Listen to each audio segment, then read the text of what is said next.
Summary of Canto 4, Chapter 31. Narada instructs the Prachetas.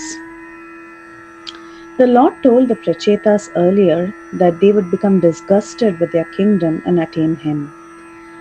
Eventually, the Prachetas retired after living at home for thousands and thousands of years. They finally remembered the Lord's blessings and they decided to leave home, leaving their wife Marisha in the care of their son Daksha. The Prachetas went on to the seashore where sage Jajali was residing. There they perfected their spiritual knowledge and became perfect in Krishna consciousness. While the Prachetas were practicing pranayam and so on, Narada, who was worshipped both by the demons and the demigods of the world, came to see them. When Narada appeared there, they offered their obeisances to Narada, offered a seat to Narada, and then began to enquire from him. They told Narada, "It is our very good fortune to be seeing you now. Your movements are like that of the sun, which drives away all fear and removes the darkness of the night. Because of our attachment to family members, we almost forgot the instructions of Lord Shiva and Lord Vishnu. So please enlighten us in transcendental knowledge, which is like a torchlight to cross the dark signs of the material existence." When Narada heard this request, Narada began to reply to the Prachetas. He said, "My dear Prachetas, the birth, activities, lifespan, mind, and words of human beings are only perfected by devotional service unto Him. Without bhakti or devotional service, actually everything else is useless.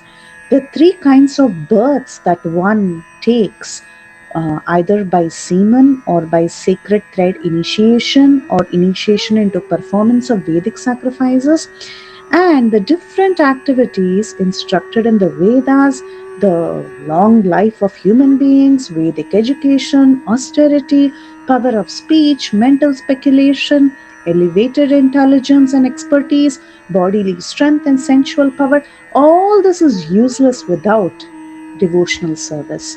Without God realization, mystic yoga, analytical study of matter, the renounced order and Vedic study, different auspicious acts, they do not help actually in realizing Lord Hari's greatness. Actually, everything else is useless without a tinge of devotional service. The Lord is the source of all self-realization. He is the source of all auspicious activities. He is the source of the Jivatma. But the Supreme Lord Hari is the Atma of all Jivatmas, and He is pleased only when He gives Himself to a devotee. Watering the root of a tree actually energizes the trunk, branches, the twigs, and everything else.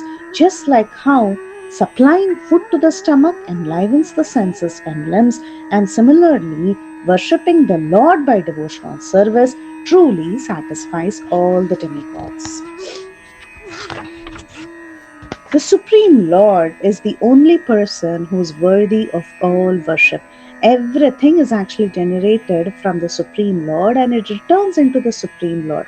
Just like how water is generated from the sun in monsoon and evaporated by the sun in summer, and living entities or bodies of living entities are generated from earth and they finally return into the earth as dust.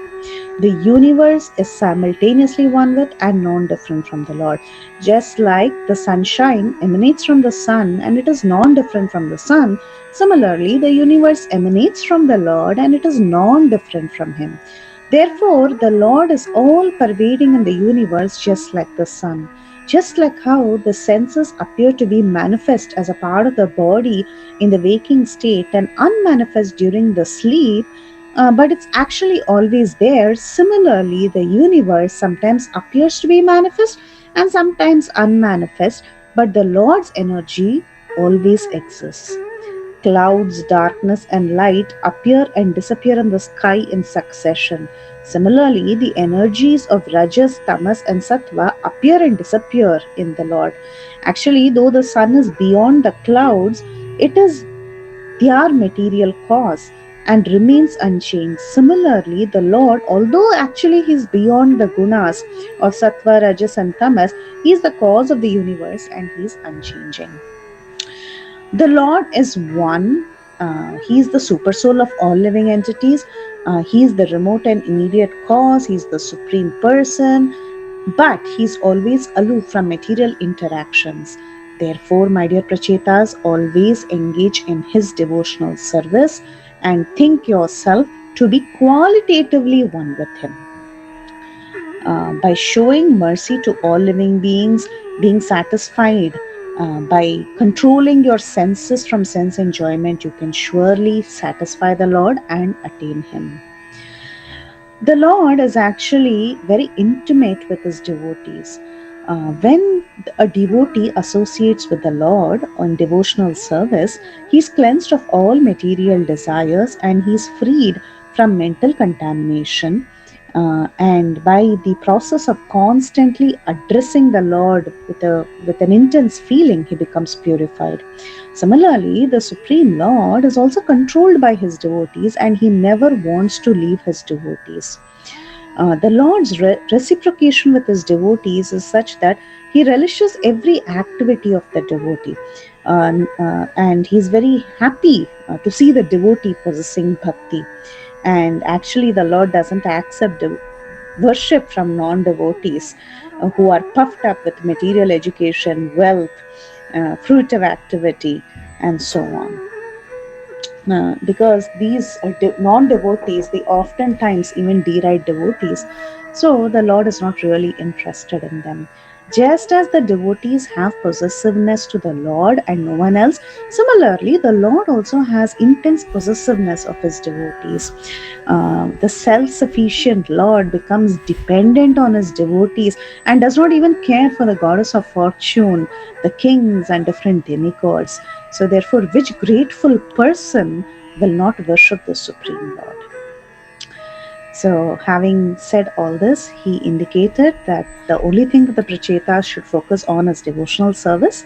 And after he said that, Narada then returned to Brahmaloka after he spoke to a great extent with the Prachetas.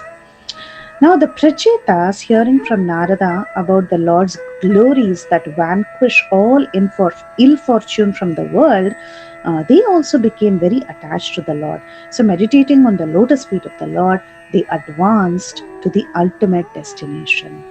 Saying this, Maitreya now concluded. Maitreya said, I have now narrated the conversation of Narada and the Prachetas, and I have described the Lord's glories unto you. Now, this conversation was actually being spoken by Shukadev Goswami to Parikshit Maharaj. So now Shukadev Goswami continues to tell Parikshit Maharaj, I have described the dynasty of Uttanapada, the son of Swayambhuva Manu. So now hear the dynasty of Priyavrata. Priyavrata received spiritual knowledge from Narada Muni, yet he engaged in ruling the earth. After enjoying all his material possessions, he divided his property among his sons and he attained the Lord's abode. Ecstatic with tears after hearing from Maitreya, Vidura fell at the lotus feet and fixed his mind on the Lord in the very core of his heart. Vidura then thanked Maitreya. He said, by your causeless mercy, I have been shown the path of liberation.